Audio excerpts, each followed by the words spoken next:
Dear listener, today, we continue with part 4, covering chapters 5 to 6.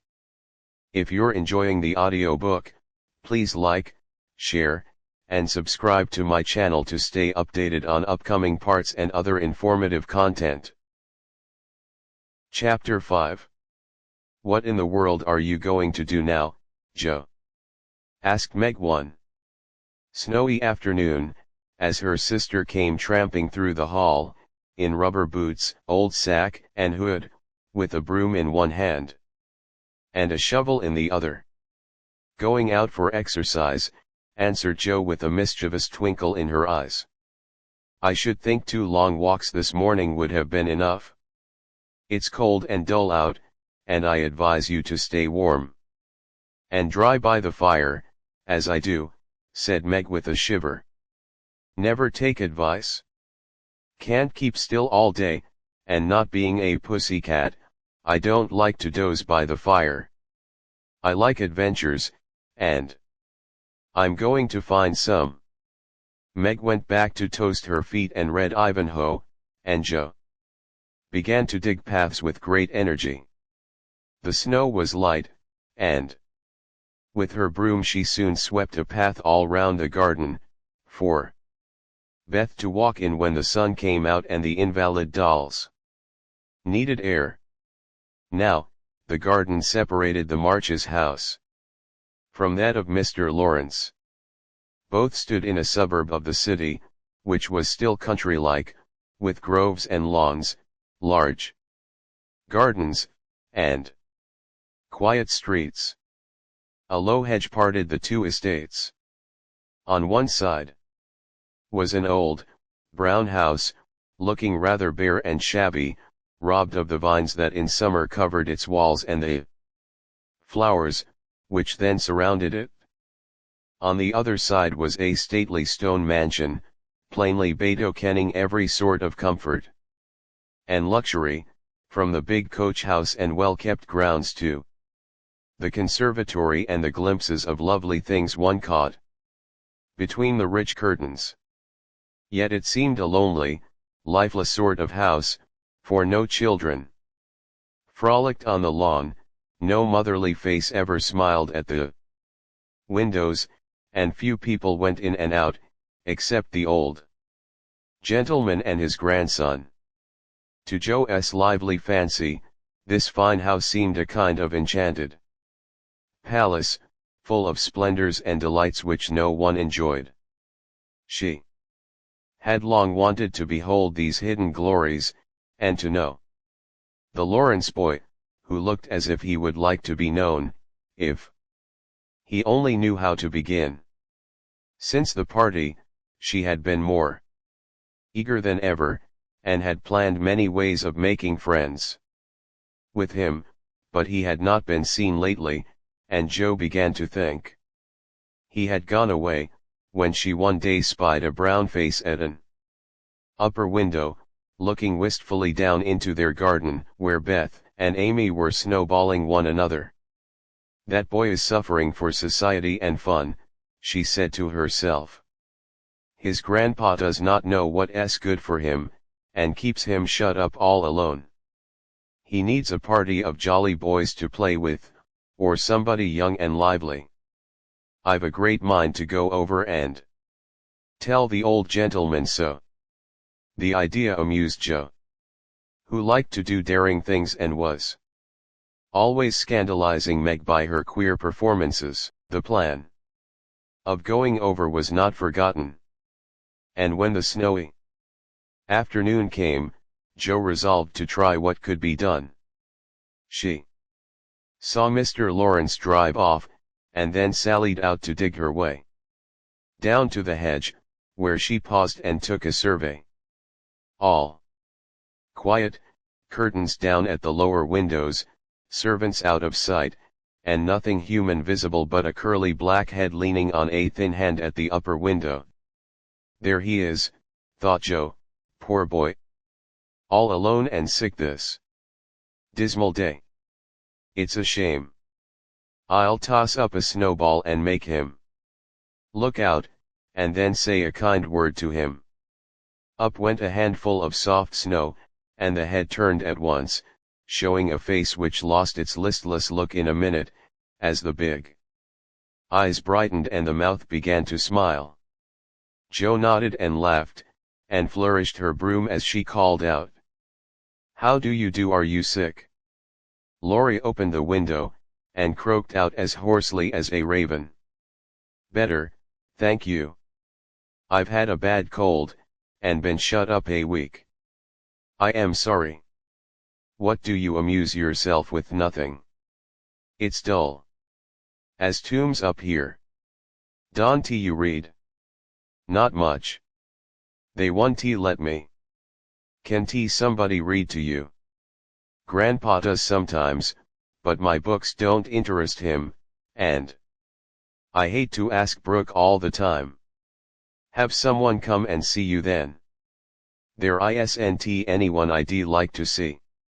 Boys make such a row, and my head is weak. Isn't there some nice girl who'd read and amuse you? Girls are quiet and like to play nurse." "Don't know any." "You know us," began Jo, then laughed and stopped. "So I do." "Will you come, please?" cried Laurie. "I am not quiet and nice, but I'll come, if mother will let me." "I'll go." "Ask her. Shut the window, like a good boy, and wait till I come." With that, Jo shouldered her broom and marched into the house, wondering what they would all say to her.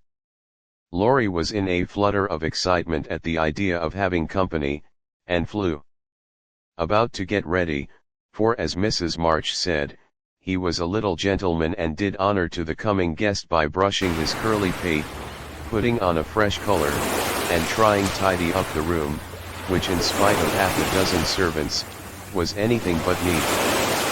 Presently there came a loud ring, then a decided voice, asking for Mr. Laurie, and a surprised-looking servant came running up to announce a young lady.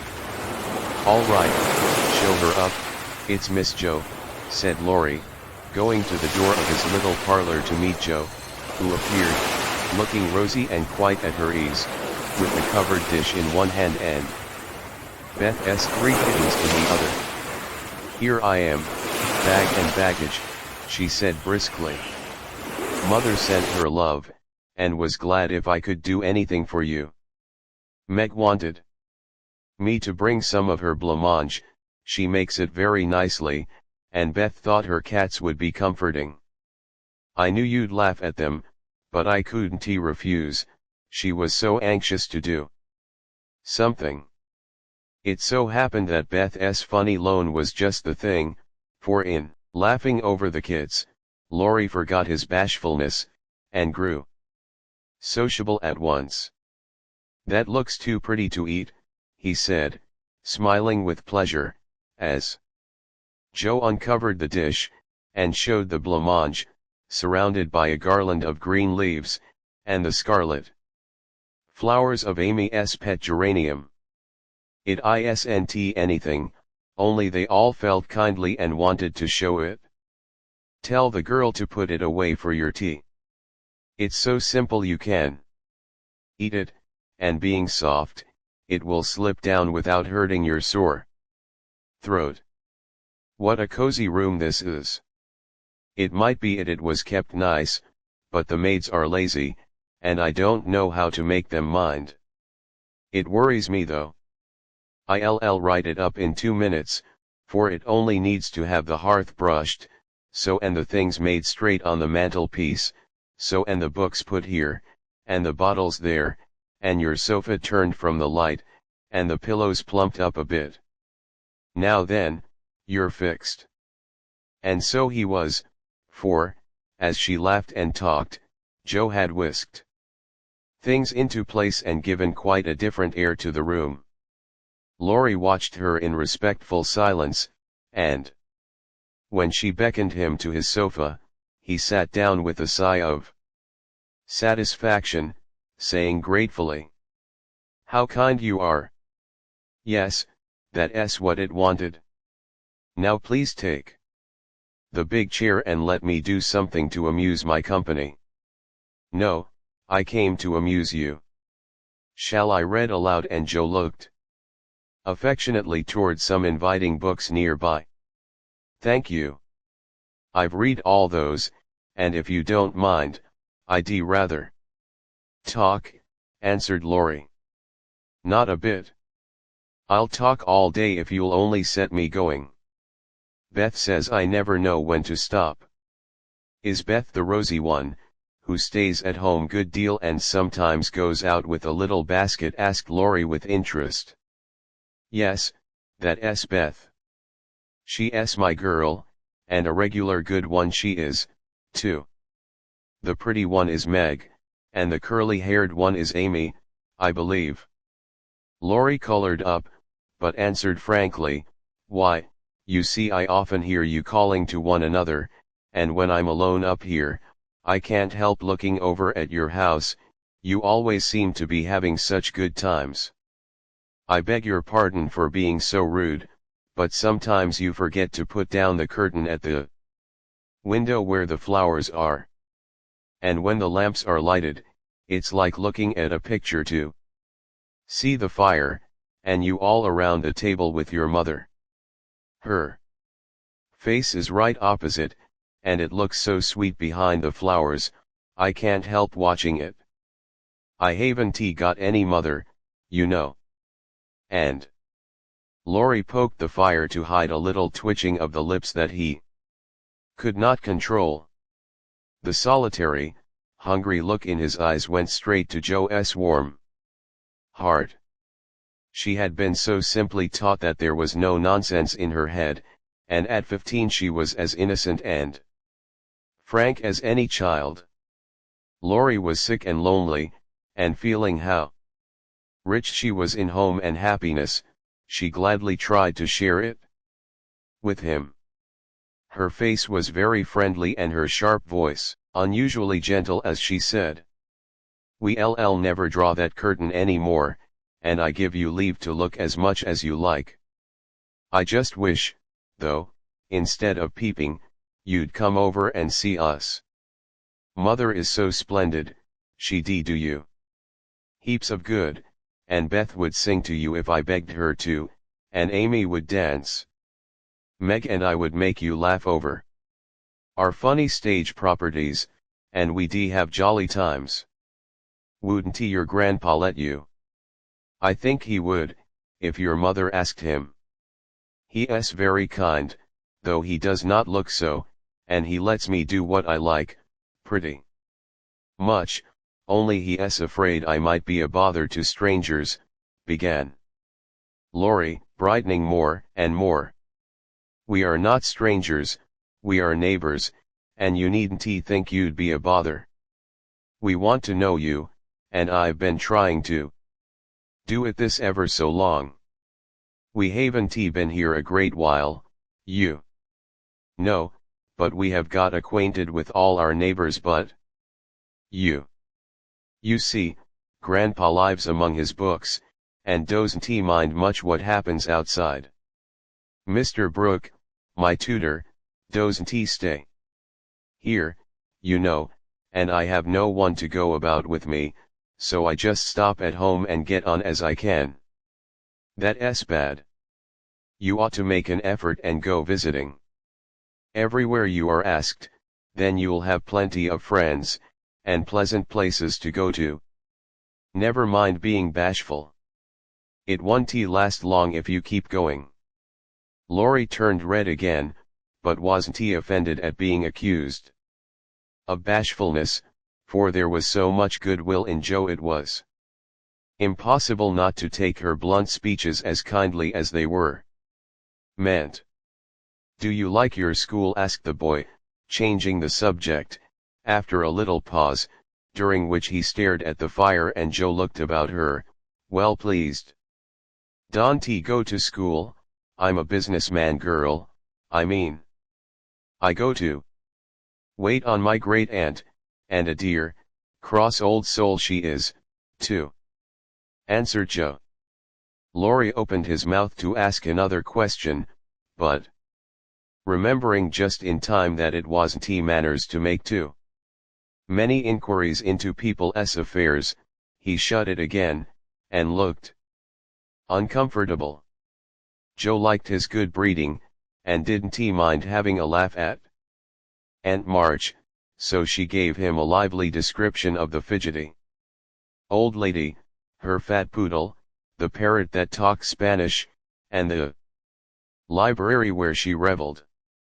Laurie enjoyed that immensely, and when she told about the prim old gentleman who came once to woo Aunt March, and in the middle of a fine speech, how Pole had tweaked his wig off to his great dismay, the boy lay back and laughed till the tears ran down his cheeks, and a maid popped her head in to see what was the matter.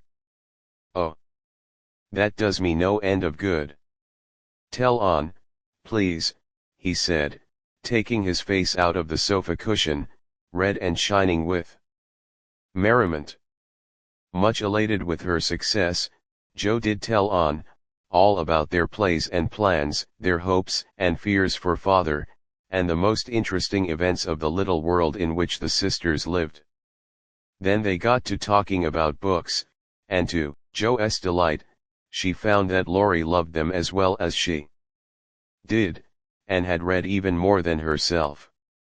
"If you like them so much, come down and see ours. Grandfather is out, so you needn't be afraid," said Laurie, getting up. "I am not afraid of anything," returned Joe, with a toss of the head.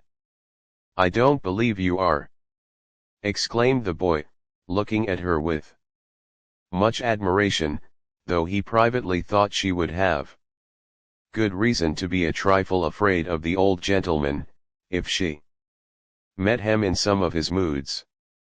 The atmosphere of the whole house being summer-like, Laurie led the way from room to room, letting Joe stop to examine whatever struck her fancy.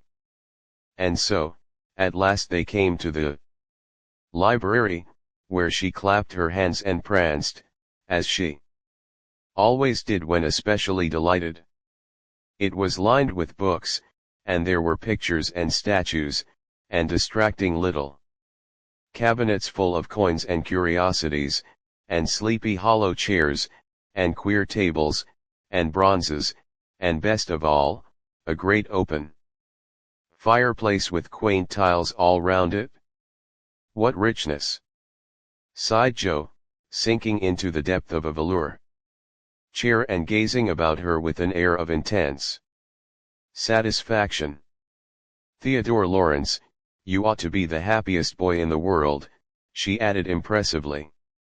"A fellow can't live on books," said Laurie, shaking his head as he perched on a table opposite.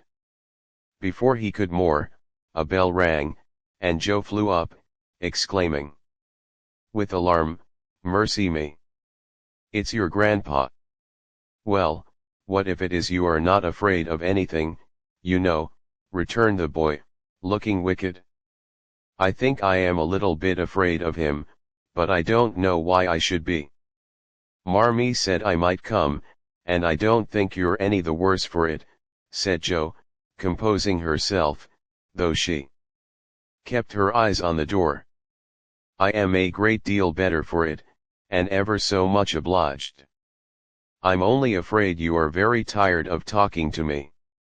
"It was so pleasant, I couldn't bear to stop," said Laurie gratefully. "The doctor to see you, sir," and the maid beckoned as she spoke. "Would you mind if I left you for a minute? I suppose I must see him," said Laurie. "Don't mind me. I'm happy as a cricket here," answered Joe. Laurie went away, and his guest amused herself in her own way. She was standing before a fine portrait of the old gentleman when the door opened again, and without turning, she said decidedly, "I am sure now that I shouldn't be afraid of him, for he's got kind eyes, though his mouth is grim, and he looks as if he had a tremendous will of his own. He isn't as handsome as my grandfather, but I like him. Thank you, ma'am, said a gruff voice behind her, and there, to her great dismay, stood old Mr. Laurence. Poor Jo blushed till she couldn't blush any redder, and her heart began to beat uncomfortably fast as she thought what she had said. For a minute a wild desire to run away possessed her, but that was cowardly, and the girls would laugh at her, so she resolved to stay and get out of the scrape as she could. A second look showed her that the living eyes, under the bushy eyebrows, were kinder even than the painted ones, and there was a sly twinkle in them, which lessened her fear a good deal. The gruff voice was gruffer than ever, as the old gentleman said abruptly, after the dreadful pause, "So you're not afraid of me, hey?" "Not much, sir." "And you don't think me as handsome as your grandfather?" "Not quite, sir." "And I've got a tremendous will, have I?" "I only said I thought so." "But you like me in spite of it." "Yes, I do, sir." That answer pleased the old gentleman. He gave a short laugh, shook hands with her, and, putting his finger under her chin, turned up her face, examined it gravely, and let it go, saying, with a nod, "You've got your grandfather's spirit, if you haven't his face. He was a fine man, my dear, but what is better, he was a brave and an honest one, and I was proud to be his friend." "Thank you, sir," and Jo was quite comfortable after that, for it suited her exactly. "What have you been doing to the spoiled mine?" was the next question, sharply put. "Only trying to be neighborly, sir." And Jo to how her visit came about. "You think he needs cheering up a bit, do you?" "Yes, sir, he seems a little lonely, and young folks would do him good perhaps. We are only girls, but we should be glad to help if we could, for we don't forget the splendid Christmas present you sent us," said Jo eagerly. "Tut, tut, tut. That was the boy's affair. How is the poor woman?" "Doing nicely, sir." And off went Jo, talking very fast, as she told all about the Hummels, in whom her mother had interested richer friends than they were. Just her father's way of doing good. "I shall come and see your mother some fine day. Tell her so. There's the tea bell, we have it early on the boy's account. Come down and go on being neighborly. If you'd like to have me, sir. Shouldn't he ask you, if I didn't he?" And Mr. Laurence offered her his arm with old-fashioned courtesy. What would Meg say to this, thought Jo, as she was marched away, while her eyes danced with fun as she imagined herself telling the story at home. "Hey! Why, what the dickens has come to the fellow?" said the old gentleman, as Laurie came running downstairs and brought up with a start of surprise at the astounding sight of Jo arm in arm with his redoubtable grandfather.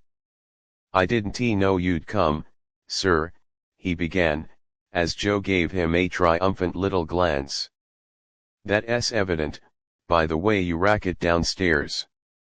Come to your tea, sir, and behave like a gentleman." And having pulled the boy's hair by way of a caress, Mr. Laurence walked on, while Laurie went through a series of comic evolutions behind their backs, which nearly produced an explosion of laughter from Jo. The old gentleman did not say much as he drank his 4 cups of tea, but he watched the young people, who soon chatted away like old friends, and the change in his grandson did not escape him. There was color, light, and life in the boy's face. Now, vivacity in his manner, and genuine merriment in his laugh. "She's right, the lad is lonely. I'll see what these little girls can do for him," thought Mr. Laurence, as he looked and listened. He liked Jo, for her odd, blunt ways suited him, and she seemed to understand the boy almost as well as if she had been one herself. If the Lawrences had been what Jo called prim and poky, she would not have got on at all, for such people always made her shy and awkward. But finding them free and easy, she was so herself, and made a good impression. When they rose she proposed to go, but Laurie said he had something more to show her, and took her away to the conservatory, which had been lighted for her benefit. It seemed quite fairy-like to Jo, as she went up and down the walks, enjoying the blooming walls on either side, the soft light, the damp sweet air, and the wonderful vines and trees that hung about her, while her new friend cut the finest flowers till his hands were full. Then he tied them up, saying, with the happy look Jo liked to see, "Please give these to your mother, and tell her I like the medicine she sent me very much." They found Mr. Laurence standing before the fire in the great drawing room, but Jo's attention was entirely absorbed by a grand piano, which stood open. "Do you play?" she asked, turning to Laurie with a respectful expression. "Sometimes," he answered modestly. "Please do now. I want to hear it, so I can tell Beth." "Want to you first. Don't know how. Too stupid to learn, but I love music dearly." So Laurie played and Jo listened, with her nose luxuriously buried in heliotrope and tea roses. Her respect and regard for the Laurence boy increased very much, for he played remarkably well and didn't he put on any airs. She wished Beth could hear him, but she did not say so, only praised him till he was quite abashed, and his grandfather came to his rescue. "That will do, young lady, too many sugar plums are not good for him. His music isn't bad, but I hope he will do as well in more important things." "Going well, I'm much obliged to you, and I hope you'll come again. My respects to your mother. Good night, Dr. Jo." He shook hands kindly, but looked as if something did not please him. When they got into the hall, Jo asked Laurie if she had said something amiss. He shook his head. "No, it was me. He doesn't like to hear me play." "Why not?" "I'll tell you some day. John is going home with you, as I can't." "No need of that. I am not a young lady, and it's only a step. Take care of yourself, won't you?" "Yes, but you will come again, I hope. If you promise to come and see us after you are well." "I will. Good night, Laurie." "Good night, Jo, good night." When all the afternoon's adventures had been told, the family felt inclined to go visiting in a body, for each found something very attractive in the big house on the other side of the hedge. Mrs. March wanted to talk of her father with the old man who had not forgotten him. Meg longed to walk in the conservatory. Beth sighed for the grand piano, and Amy was eager to see the fine pictures and statues. "Mother, why didn't Mr. Laurence like to have Laurie play?" asked Jo, who was of an inquiring disposition. "I am not sure, but I think it was because his son, Laurie's father, married an Italian lady, a musician, which displeased the old man, who is very proud. The lady was good and lovely and accomplished, but he did not like her, and never saw his son After he married, they both died when Laurie was a little child, and then his grandfather took him home.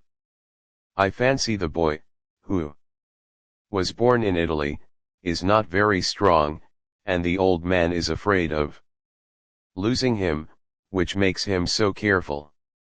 Laurie comes naturally by his love of music, for he is like his mother, and I dare say his grandfather fears that he may want to be a musician. At any rate, his skill reminds him of the woman he did not like, and so he glowered as Joe said. "Dear me, how romantic!" exclaimed Meg. "How silly!" said Joe. "Let him be a musician if he wants to, and not plague his life out sending him to college, when he hates to go. That's why he has such handsome black eyes and pretty manners, I suppose." "Italians are always nice," said Meg, who was a little sentimental. "What do you know about his eyes and his manners? You never spoke to him."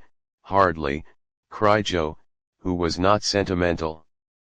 "I saw him at the party, and what you tell shows that he knows how to behave. That was a nice little speech about the medicine Mother sent him." "He meant the blanc mange, I suppose." "How stupid you are, child. He meant you, of course." "Did he?" And Joe opened her eyes as if it had never occurred to her before. "I never saw such a girl." "You don't know a compliment when you get it," said Meg, with the air of a young lady who knew all about the matter. "I think they are great nonsense, and I'll thank you not to be silly and spoil my fun. Laurie's a nice boy and I like him, and I won't have any sentimental stuff about compliments and such rubbish. We'll all be good to him because he hasn't got any mother, and he may come over and see us, mayn't he, Marmee?" "Yes, Joe, your little friend is very welcome, and I hope Meg will remember that children should be children as long as they can." "I don't call myself a child, and I'm not in my teens yet," observed Amy. "What do you say, Beth?" "I was thinking about our Pilgrim's Progress," answered Beth, who had not heard a word. "How we got out of the slough and through the wicket gate by resolving to be good, and up the steep hill by trying, and that maybe the house over there, full of splendid things, is going to be our palace beautiful." "We have got to get by the lions first," said Joe, as if she rather liked the prospect. Chapter 6. The big house did prove a palace beautiful, though it took some time for all to get in, and Beth found it very hard to pass the lions. Old Mr. Laurence was the biggest one, but after he had called, said something funny or kind to each one of the girls, and talked over old times with their mother, nobody felt much afraid of him, except timid Beth. The other lion was the fact that they were poor and Laurie rich, for this made them shy of accepting favors which they could not return.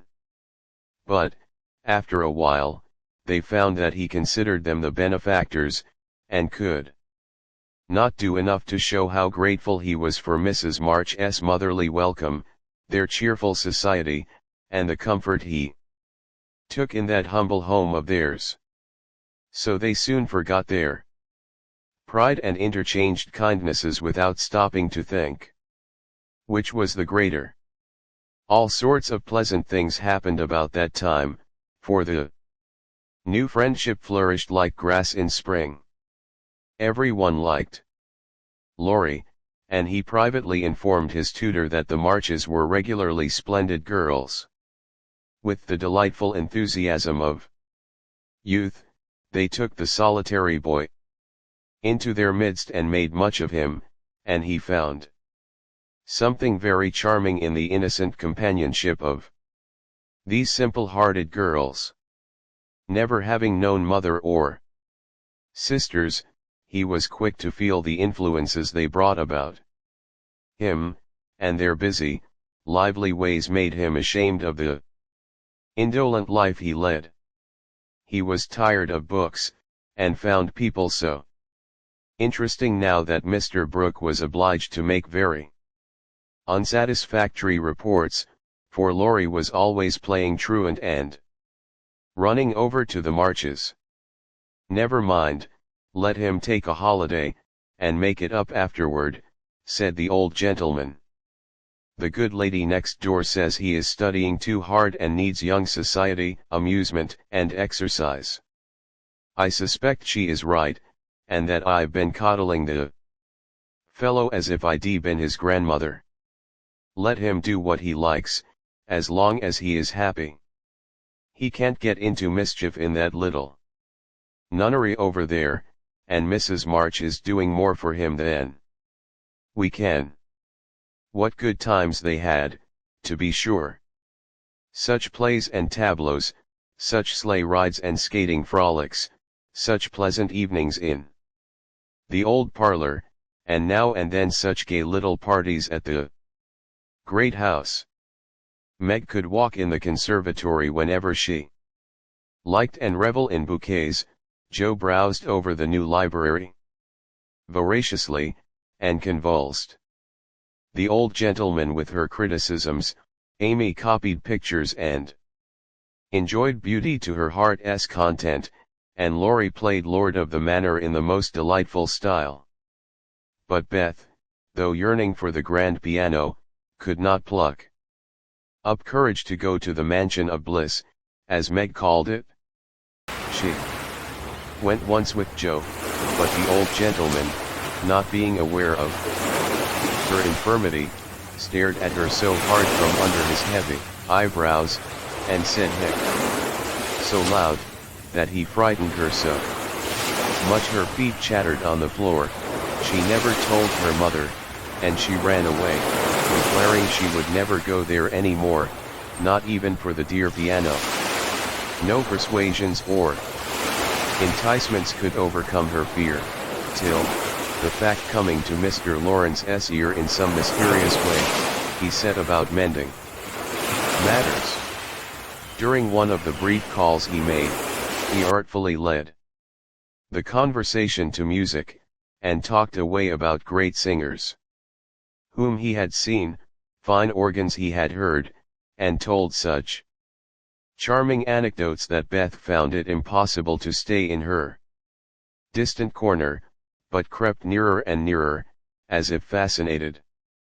At the back of his chair she stopped and stood listening, with her great eyes wide open and her cheeks red with excitement of this unusual performance. Taking no more notice of her than if she had been a fly, Mr. Laurence talked on about Laurie's lessons and teachers. And presently, as if the idea had just occurred to him, he said to Mrs. March, "The boy neglects his music now, and I'm glad of it, for he was getting too fond of it. But the piano suffers for want of use. Wouldn't some of your girls like to run over, and practice on it? Now and then, just to keep it in tune, you know, ma'am." Beth took a step forward, and pressed her hands tightly together to keep from clapping them, for this was an irresistible temptation, and the thought of practicing on that splendid instrument quite took her breath away. Before Mrs. March could reply, Mr. Laurence went on with an odd little nod and smile. "They needn't see or speak to anyone, but run in at any time. For I'm shut up in my study at the other end of the house.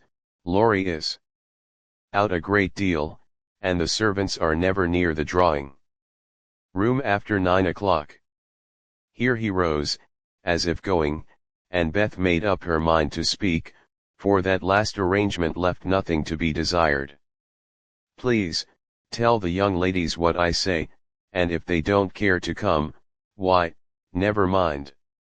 Here a little hand slipped into his, and Beth looked up at him with a face full of gratitude, as she said, in her earnest yet timid way, "Oh sir, they do care, very very much." "Are you the musical girl?" he asked, without any startling hey, as he looked down at her. "Very kindly. I am Beth.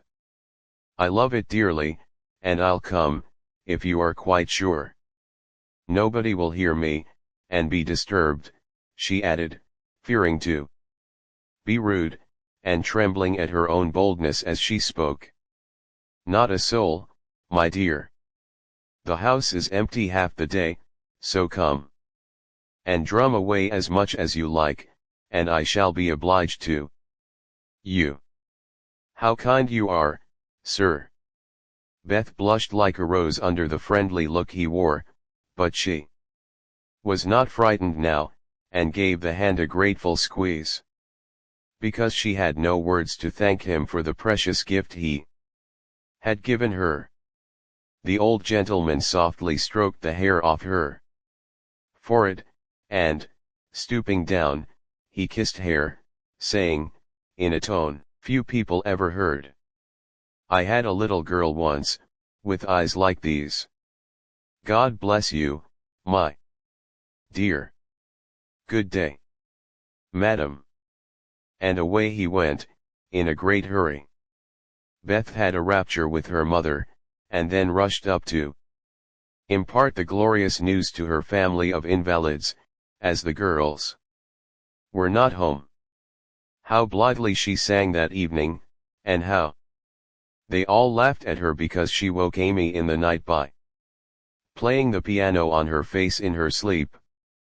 Next day, having seen both the old and young gentlemen out of the house, Beth, after 2 or 3 retreats, fairly got in at the side door, and made her way as noiselessly as any mouse to the drawing room, where her idol stood.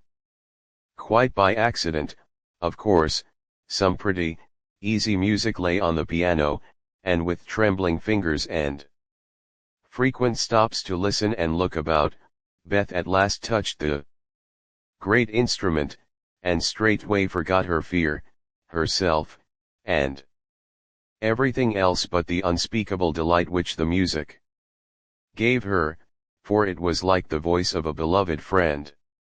She stayed till Hannah came to take her home to dinner, but she had no appetite, and could only sit and smile upon everyone in a general state of beatitude. After that, the little brown hood slipped through the hedge nearly every day, and the great drawing room was haunted by a tuneful spirit that came and went unseen. She never knew that Mr. Laurence opened his study door to hear the old-fashioned airs he liked. She never saw Laurie mount guard in the hall to warn the servants away. She never suspected that the exercise books and new songs which she found in the rack were put there for her especial benefit, and when he talked to her about music at home, she only thought how kind he was to tell things that helped her so much. So she enjoyed herself heartily, and found, what isn't always the case, that her granted wish was all she had hoped. Perhaps it was because she was so grateful for this blessing that a greater was given her.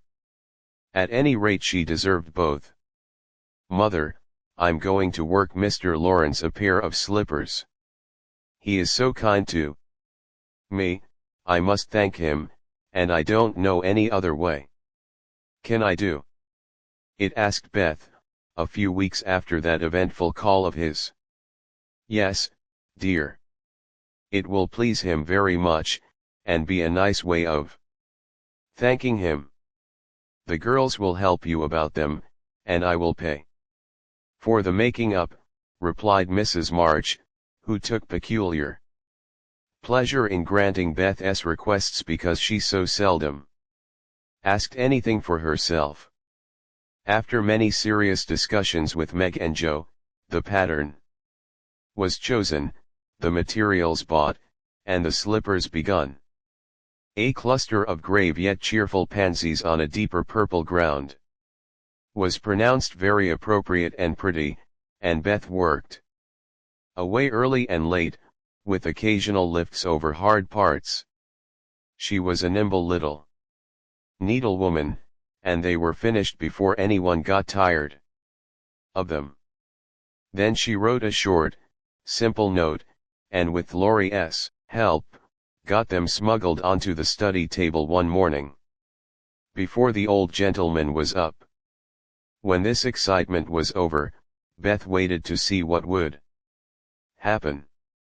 All day passed a part of the next before any acknowledgement arrived, and she was beginning to fear she had offended her crochet friend. On the afternoon of the second day, she went out to do an errand, and give poor Joanna, the invalid doll, her daily exercise. As she came up the street, on her return, she saw 3, yes, 4 heads popping in and out of the parlor windows, and the moment they saw her, several hands were waved, and several joyful voices screamed, "Here's a letter from the old gentleman. Come quick," and read it. "Oh, Beth, he has sent you," began Amy, gesticulating with unseemly energy, but she got no further, for Joe quenched her by slamming down the window. Beth hurried on in a flutter of suspense. At the door her sisters seized and bore her to the parlor in a triumphal procession, all pointing and all saying at once, "Look there! Look there!" Beth did look, and turned pale with delight and surprise, for there stood a little cabinet piano, with a letter lying on the glossy lid, directed like a signboard to Miss Elizabeth March. "For me," gasped Beth, holding on to Joe and feeling as if she should tumble down, it was such an overwhelming thing altogether. "Yes, all for you, my precious. Isn't it splendid of him, don't you? Think he's the dearest old man in the world. Here's the key in the letter. We didn't open it, but we are dying to know what he says," cried Joe, hugging her sister and offering the note. "You read it?" "I can't, I feel so queer." "Oh, it is too lovely." And Beth hid her face in Joe's apron, quite upset by her present. Joe opened the paper and began to laugh, for the first worked she saw were, "Miss March, dear madam, how nice it sounds. I wish someone would write to me so," said Amy, who thought the old fashioned address very elegant. "I have had many pairs of slippers in my life, but I never had any that suited me so well as yours," continues Joe. "Heartsease is my favorite flower, and these will always remind me of the gentle giver. I like to pay my debts, so I know you will allow the old gentleman to send you something which once belonged to the little granddaughter he lost. With hearty thanks and best wishes, I remain your grateful friend and humble servant, James Laurence." "There, Beth, that's an honor to be proud of, I'm sure." Laurie told me how fond Mr. Laurence used to be of the child who died, and how he kept all her little things carefully. Just think, he has given you her piano. That comes of having big blue eyes and loving music," said Joe, trying to soothe Beth, who trembled and looked more excited than she had ever been before. "See the cunning brackets to hold candles, and the nice green silled, puckered up, with a gold rose in the middle, and the pretty rack and stool, all complete," added Meg, opening the instrument and displaying its beauties. "Your humble servant, James Laurence. Only think of his writing that to you. I'll tell the girls. They'll think it's splendid." said Amy, much impressed by the note. Try it, honey. Let us hear the sound of the baby piano, said Hannah, who always took a share in the family joys and sorrows. So Beth tried it, and everyone pronounced it the most remarkable piano ever heard. It had evidently been newly tuned and put in apple pie order, but, perfect as it was, I think the real charm lay in the happiest of all happy faces which leaned over it, as Beth lovingly touched the beautiful black and white keys and pressed the bright pedals. "You'll have to go and thank him," said Joe, by way of a joke, for the idea of the child's really going never entered her head. "Yes, I mean to. I guess I'll go no, before I get frightened thinking about it." And, to the utter amazement of the assembled family, Beth walked deliberately down the garden, through the hedge, and in at the Laurence's door. "Well, I wish I may die if it ain't the queerest thing I ever see. The peony has turned her head. She'd never have gone in her right mind," cried Hannah, staring after her, while the girls were rendered quite speechless by the miracle. They would have been still more amazed if they had seen what Beth did afterward.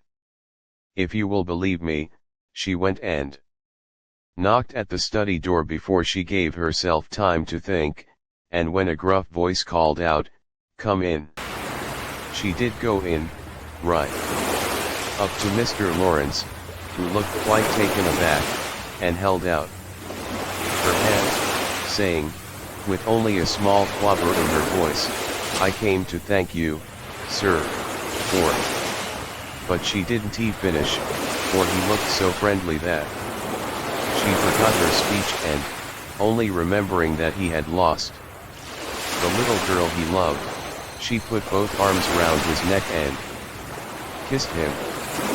If the roof of the house had suddenly flown off, the old gentleman wouldn't have been more astonished. But he liked it. Oh, dear, yes, he liked it amazingly. And was so touched and pleased by that confiding little kiss that all his crustiness vanished, and he just set her on his knee, and laid his wrinkled cheek against her rosy one, feeling as if he had got his own little granddaughter back again. Beth ceased to fear him from that moment, and sat there talking to him as cozily as if she had known him all her life, for love casts out fear, and gratitude can conquer pride. When she went home, he walked with her to her own gate, shook hands cordially, and touched his hat as he marched back again, looking very stately and erect, like a handsome, soldierly old gentleman, as he was. When the girls saw that performance, Joe began to dance a jig, by way of expressing her satisfaction. Amy nearly fell out of the window in her surprise, and Meg exclaimed, with uplifted hands, "Well, I do believe the world is coming to an end."